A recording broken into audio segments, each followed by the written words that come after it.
میرے محترم بھائیوں، دوستوں اور بزرگوں، ماہ ربیع الاول کی آج 26 تاریخ ہے اور سرکار دو عالم صلی اللہ علیہ وسلم کی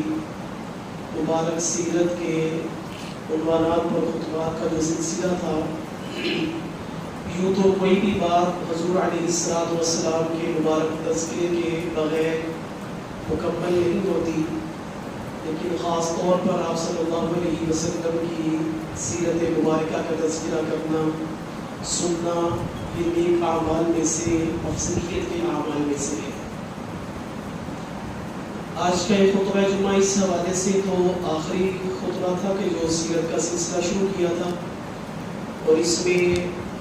گفتگو جو کرنی تھی وہ اس حوالے سے تھی کہ حضور علیہ السلام کو اپنی امت سے کتنا پیار ہے، حضور اپنی امت کے ساتھ کتنی محبت فرماتے تھے، کر گئے ہیں، اور قیامت تک کے لیے مجھے اور آپ کو جو ایک محبت کا سہارا دیں گے، پھر اس کے بعد قیامت میں شفاعت رسول کے نام سے جو میرے اور آپ کے لیے سامان کر گئے ہیں، اس حوالے سے گفتگو تھوڑی کرنی تھی، مستقل جمعہ۔ لیکن اسی دوران گزشتہ دنوں میں فلسطین کے اندر مسلمانوں پر ظلم اور ستم کی جو داستان رقم ہو رہی ہے، اس حوالے سے ان کے ساتھ اظہار یکجہتی اور مسلم حکمرانوں کا ان حالات میں قرآن و سنت کی روشنی میں کیا کردار ہونا چاہیے، اس نے بھی تقاضا کیا۔ خطبہ میں نے دونوں طرح کی آیت مبارکہ تلاوت فرمائی، جس میں حضور علیہ السلام کی سنت سے محبت کا، اور دوسری آیات میں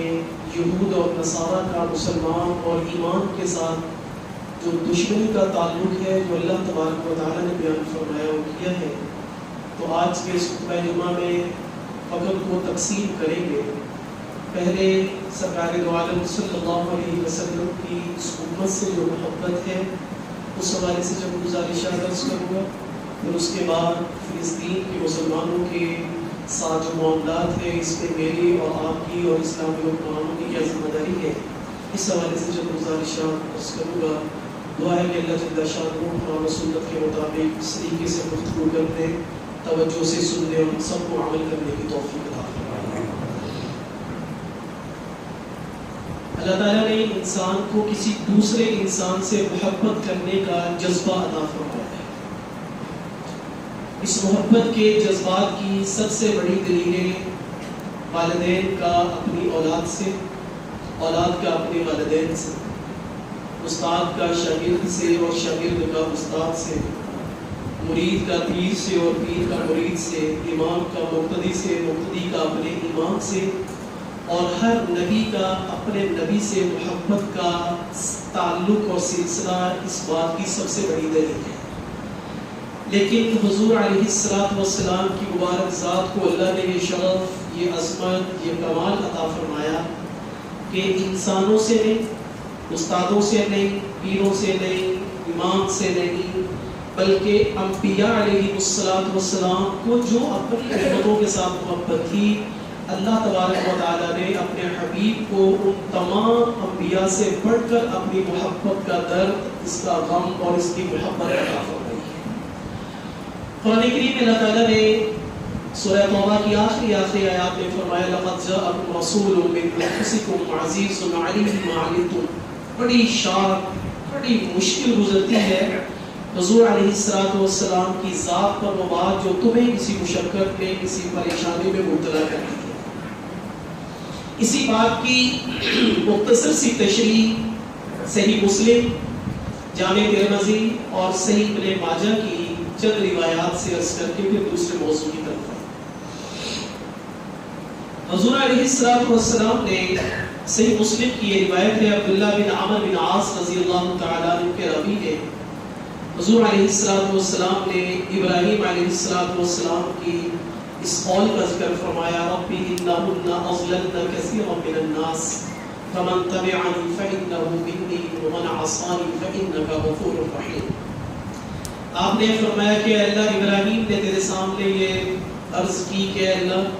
من تبعنی فانہ منی، جو میری پیروی کرے، میری بات مانے، وہ تو میرا ہے، ومن عصانی، اور جو نافرمانی کرے فإنک غفور رحیم، تو میں اس کے بارے میں تجھ سے کوئی سوال نہیں کرتا. فإنک غفور رحیم، تو بخشنے والا ہے، رحم کرنے والا ہے، جو تمہاری مرضی ہو معاف کرے. عیسیٰ علیہ السلام کے اس قول کا ذکر فرمایا ان تعذبهم فإنهم عبادک وإن تغفر لهم فإنك أنت العزیز الحکیم. کہ اللہ عیسیٰ تیرے سامنے یوں عرض گزار ہوئے ان تعذبهم فإنهم عبادک، کہ اللہ اگر تو ان کو عذاب دے گا تو یہ تیرے بندے ہیں، تیری مخلوق ہے، کوئی تجھے پوچھے گا نہیں. وإن تغفر لهم، اور اگر تو ان کو معاف کر دے گا فإنك أنت العزیز الحکیم، تو تب بھی کسی میں جرأت اور طاقت نہیں کہ وہ تجھ سے پوچھ سکے. تو غالب ہے، تو زبردست حکمت والا ہے. دونوں انبیاء علیہ السلام کے الفاظ قرآن کریم میں محفوظ ہے، اور معاملہ یوں سمجھ آتا ہے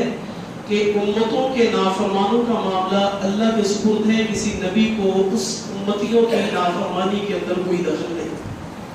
پھر اس کے بعد صحیح مسلم کی یہ روایت ہے، عبداللہ بن عامر بن عاص فرماتے ہیں حضور علیہ السلام نے یوں دست مبارک اٹھائے اور فرمایا یا ربی امتی امتی، اور آپ پر ایک گریہ کی کیفیت آئی. آنکھ مبارک سے آنسو نکلے. اللہ تو سارا کچھ جانتے ہیں. جبریل امین کو بھیجا کہ جاؤ میرے نبی سے پوچھ کر آؤ کس چیز نے آپ کو اس کیفیت میں مبتلا کیا ہے. تو جبریل امین آئے تو آپ صلی اللہ علیہ وسلم نے فرمایا کہ مجھے میری امت کے بارے میں یہ پریشانی ہے. تو پھر اللہ تبارک و تعالیٰ نے یہ فرمایا کہ اللہ تمہیں تمہاری امت کے بارے میں راضی کر دے گا. وَلَا نَسُوءَكَ، آپ کو ناراض نہیں ہونے دے گا. آپ کی امت کے بارے میں آپ کو اللہ تبارک و تعالیٰ راضی کر دیں گے. اور غالباً صحیح ہے کہ بخاری اور مسلم کی یہ روایت ہے، آپ صلی اللہ علیہ وسلم نے فرمایا شفاعتی لأہل الکبائر من امتی، کہ میری سفارش، میری شفاعت قیامت کے دن میری امت کے بڑے بڑے گناہ کرنے والوں کے لیے ہوگی. جامع ترمذی کی ایک روایت، آپ علیہ السلام نے فرمایا کہ اللہ تبارک و تعالیٰ نے ہر نبی کو کوئی نہ کوئی ایک دعا ضرور ایسی دی جو قبول کرنی تھی، قبول کی جاتی تھی. یہ ابن ماجہ کی روایت ہے. آپ صلی اللہ علیہ وسلم نے فرمایا ہر نبی نے اس دعا کو استعمال کر لیا ہے. میں نے اس دعا کو قیامت کے دن اپنی امت کی شفاعت کے لیے بچا کے رکھا ہے، اور میری یہ سفارش اس امت کے ہر اس گناہگار کو پہنچے گی جو شرک کے بغیر زندگی گزار کر دنیا سے چلا گیا، شرک میں مبتلا نہ ہوا. جامع ترمذی کی یہ روایت میں آپ صلی اللہ علیہ وسلم نے فرمایا کہ اللہ نے اختیار دیا، میرے پاس اللہ نے یہ پیغام بھیجا، آپ چاہیں تو آپ کی آدھی امت کو بغیر حساب کے جنت میں بھیج دیں، اور چاہے تو شفاعت کا آپ کو اختیار دے دیا جائے. پھر اس آدھی امت کے بارے میں آپ کو کوئی بات کرنے کی، کوئی سفارش کرنے کی گنجائش نہیں ہوگی. تو آپ علیہ السلام نے فرمایا میں نے اس چیز کو پسند کیا کہ میں قیامت کے دن اللہ کے حضور اپنی امت کی شفاعت کروں.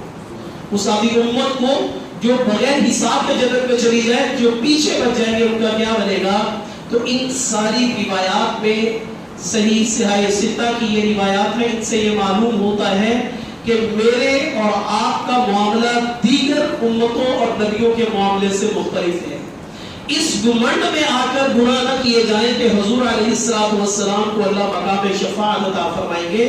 بلکہ بہتر سے بہتر، نیک سے نیک عمل گزارنے کے ساتھ ساتھ پھر جو کمی کوتاہی ہوگی تو حضور علیہ السلام محبت کی وہ داستان میں رقم کر گئے ہیں کہ 1400 سال پہلے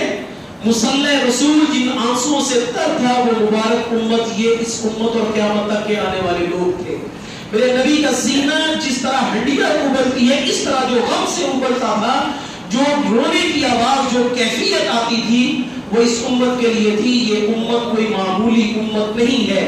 میں اور آپ صرف ایک انسان یا صرف ایک پاکستانی یا صرف ایک عام زندگی گزارنے والے مسلمان نہیں ہیں، بلکہ میرے اور آپ کے لیے کائنات کی سب سے عظیم ترین ہستی نبی مکرم صلی اللہ علیہ وسلم نے دعائیں فرمائی ہیں، اور قیامت تک کے لیے اور آخرت میں بھی میرے اور آپ کے لیے شفاعت کا اللہ تبارک و تعالیٰ سے مقام حاصل کیا ہے. نماز اذان کے بعد جو ہم دعا پڑھتے ہیں اللہم رب هذه الدعوة صلی اللہ علیہ وسلم نے فرمایا جو آدمی درود پڑھے اذان کے بعد درود شریف پڑھے پھر یہ دعا پڑھے تو قیامت کے دن میری شفاعت اس کے لیے واجب ہے. اس لیے اپنے آپ کو بہتر زندگی گزارتے ہوئے